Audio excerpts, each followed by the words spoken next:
6 जून की सुबह उत्तर प्रदेश के संभल जिले के केसरवा गांव में एक करीब 150 साल पुरानी मस्जिद मुस्तफ़ा कादरी मस्जिद बुलडोजर से ज़मीन पर गिरा दी गई। प्रशासन का कहना था कि यह मस्जिद कब्रिस्तान की ज़मीन पर अवैध रूप से बनी थी और रेवेन्यू रिकॉर्ड में दर्ज प्लॉट नंबर 409 पर इसका एक हिस्सा अतिक्रमण करके बनाया गया था। तहसीलदार के आदेश के खिलाफ मस्जिद कमेटी की अपील पहले ही खारिज हो चुकी थी, इसलिए प्रशासन के पास कागज़ों की हद तक डेमोलिशन के लिए एक कानूनी रास्ता मौजूद था।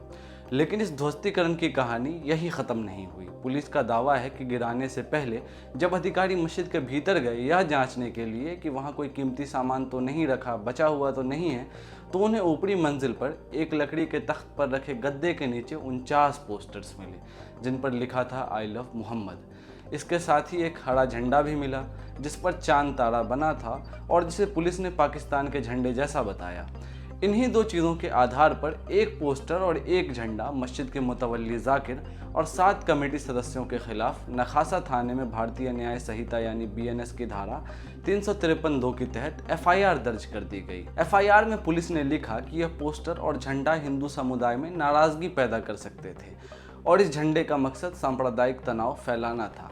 एडिशनल SP कुलदीप सिंह ने मीडिया से कहा कि आपत्तिजनक सामग्री बरामद हुई है और जांच जारी है, लेकिन जब उनसे यह पूछा गया कि आखिर एक धार्मिक नारे में ऐसा क्या आपत्तिजनक है, तो उन्होंने आगे से कोई जानकारी देने से इनकार कर दिया।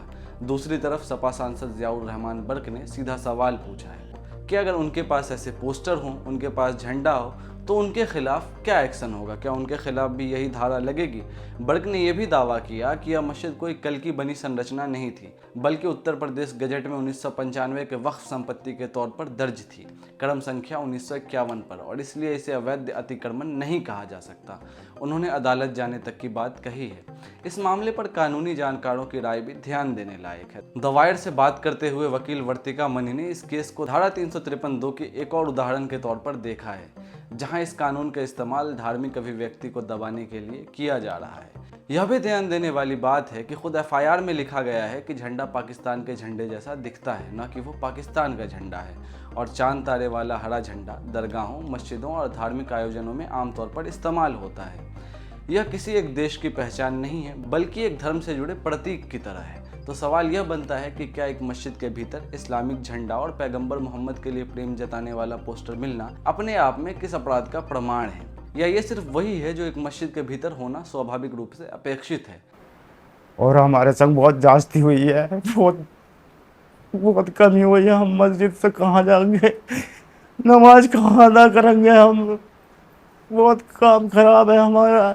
यह समझने के लिए हमें थोड़ा पीछे जाना होगा। ठीक 1 साल पहले सितंबर 2025 में जब आई लव मोहम्मद यह नारा पहली बार सुर्खियों में आया था। यह कहानी शुरू होती है उत्तर प्रदेश के कानपुर शहर से।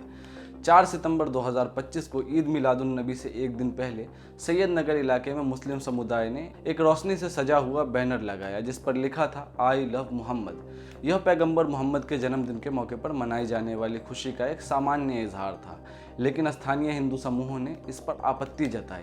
उनका कहना था कि एक नई परंपरा है जो उस जगह पर पहले कभी नहीं रही, और पुलिस ने हस्तक्षेप किया और बैनर को शांतिपूर्वक हटाकर दूसरी जगह रख दिया।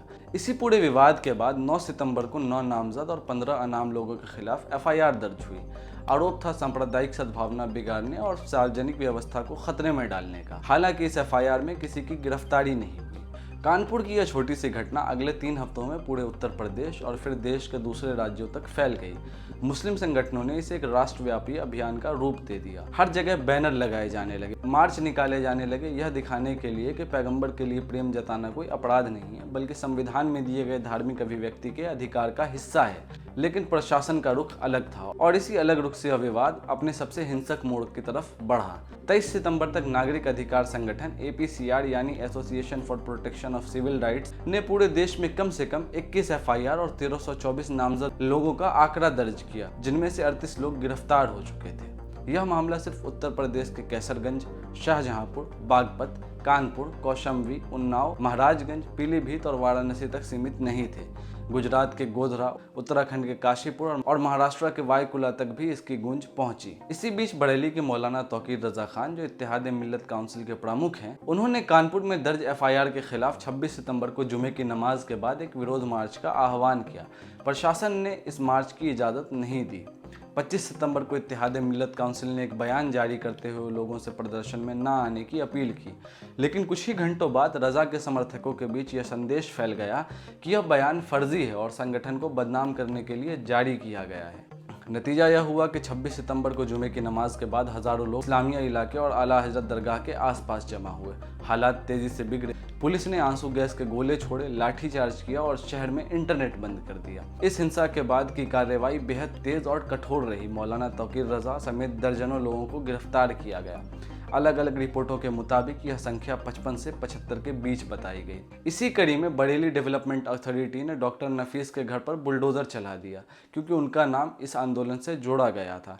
रिपोर्टों के मुताबिक कम से कम 4 अलग अलग इमारतें जो आरोपियों की बताई गई बुलडोजर से गिराई गई। अक्टूबर तक आते आते अल जजीरा की रिपोर्टिंग के मुताबिक पूरे भारत में 22 FIR 2500 से ज़्यादा मुसलमानों के खिलाफ दर्ज हो चुकी थी और भाजपा शासित कई राज्यों में कम से कम 40 गिरफ्तारियां हुई थी।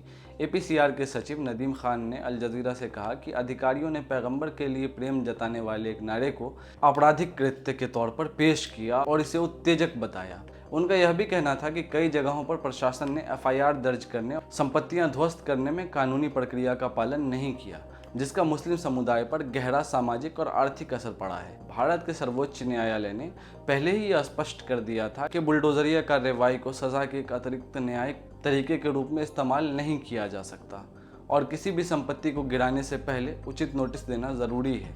इस पूरे विवाद में एक और परत भी जुड़ी, जो इसे राजनीतिक और सामाजिक तौर पर और जटिल बनाती है। जैसे ही आई लव मोहम्मद का नारा फैला, हिंदू संगठनों ने इसके जवाब में अयोध्या और वाराणसी जैसे शहरों में अपने बैनर लगाए। I love Sanatan, I love जय श्री राम, आई लव महादेव। और खुद प्रधानमंत्री नरेंद्र मोदी के संसदीय क्षेत्र में भाजपा से जुड़े नेताओं ने बुलडोजरिया कार्रवाई का सीधा संदर्भ देते हुए आई लव बुलडोजर लिखे पोस्टर शहर के प्रमुख चेहरों पर लगाए। इन सभी बैनरों के खिलाफ कोई पुलिस कार्रवाई नहीं हुई। एक तरफ आई लव मोहम्मद लिखना अपराध बन जाता है और दूसरी तरफ आई लव बुलडोजर जैसा सीधा सीधा उत्तेजक नारा भी बिना किसी कार्रवाई के चलता रहता है। PUCL की कार्यकर्ता वंदना मिश्रा ने इसी असमानता की तरफ इशारा करते हुए कहा कि प्रशासन अक्सर हिंदू समुदाय को धार्मिक नारे लगाने की पूरी छूट देता है, जबकि मुस्लिम समुदाय के नारों पर बारीकी से नज़र रखी जाती है।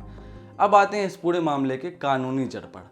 आखिर वह कौन सा कानून है जिसके सहारे यह सारी कार्रवाई हो रही है? इन दोनों मामले, चाहे 2025 का कानपुर बरेली विवाद हो या जून 2026 का संभल मामला, पुलिस ने जिस धारा का सहारा लिया है वह BNS यानी भारतीय न्याय संहिता की धारा 353(2) है। यह धारा पुरानी IPC की धारा 505(2) की जगह लाई गई थी। इसका वास्तविक शब्द दर शब्द मतलब यह है, जो कोई भी कोई बयान, झूठी सूचना, अफवाह या रिपोर्ट बनाता है, प्रकाशित या प्रसारित करता है इलेक्ट्रॉनिक माध्यम से भी, और इसका मकसद या संभावित असर धर्म, जाति, जन्मस्थान, निवास, भाषा या समुदाय के आधार पर अलग अलग समूहों में दुश्मनी, नफरत पैदा करता है, तो उसे 3 साल तक की सजा या जुर्माना दोनों हो सकता है। यही वजह है कि मस्जिद के भीतर मिले पोस्टर का मामला कानूनी तौर पर और भी गंभीर बना दिया जाता है। लेकिन यही सबसे बड़ा सवाल खड़ा होता है, यह धारा झूठी सूचना और अफवाह की बात करती है, तो क्या आई लव मोहम्मद लिखना कोई झूठी सूचना है? क्या यह कोई अफवाह है? क्या इसमें कोई दूसरे समुदाय का जिक्र है? उसे निशाना बनाने की कोई बात है? सिर्फ अपने धर्म के प्रति प्रेम जताना, चाहे आई लव मोहम्मद हो, आई लव राम हो या आई लव महादेव हो, किसी और समुदाय के खिलाफ कोई बयान नहीं है। इस पर एक अहम न्यायिक मामला भी मिलता है, मिसाल मिलती है। देखिए ज़रा, 2007 में महाराष्ट्र से जुड़े एक मामले में सर्वोच्च न्यायालय सुप्रीम कोर्ट ने यह साफ कहा था कि अगर कोई बयान सिर्फ एक समुदाय के मन में भावनाएं जगाता है बिना किसी दूसरे समुदाय का जिक्र किए, तो वह धारा 505(2) यानी आज की धारा 353(2) के दायरे में नहीं आता। अगर इस मानक को आई लव मोहम्मद पोस्टर पर लागू किया जाए तो सवाल उठता है कि क्या यह नारा वाकई किसी कानूनी सीमा को पार करता है, या सिर्फ इसलिए मामला दर्ज हो रहा है क्योंकि यह एक अल्पसंख्यक समुदाय की धार्मिक अभिव्यक्ति है।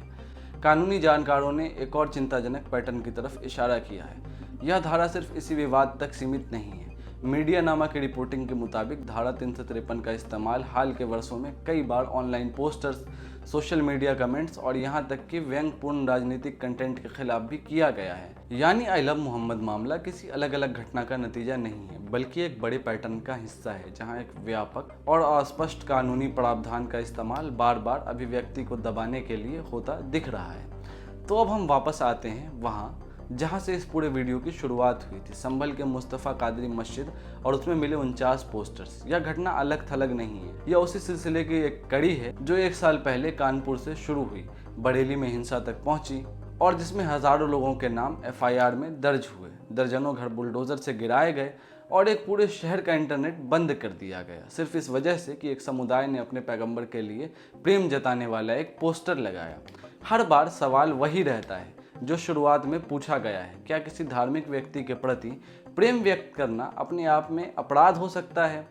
संभल का यह मामला अभी अदालत में परखा जाना बाकी है, जांच अभी जारी है और पुलिस के दावे अभी अप्रमाणित आरोप ही हैं। लेकिन जो सवाल यह मामला उठाता है वह सिर्फ संभल या कानपुर या बरेली तक सीमित नहीं है। यह सवाल भारतीय लोकतंत्र के उस बुनियादी कसौटी से जुड़ी है जिस पर संविधान का अनुच्छेद 14 खड़ा है, कानून के सामने सबके समानता। आप देख रहे थे रियाज की रिपोर्ट। चैनल का नाम है रियाज हैदर। सब्सक्राइब कर लीजिएगा।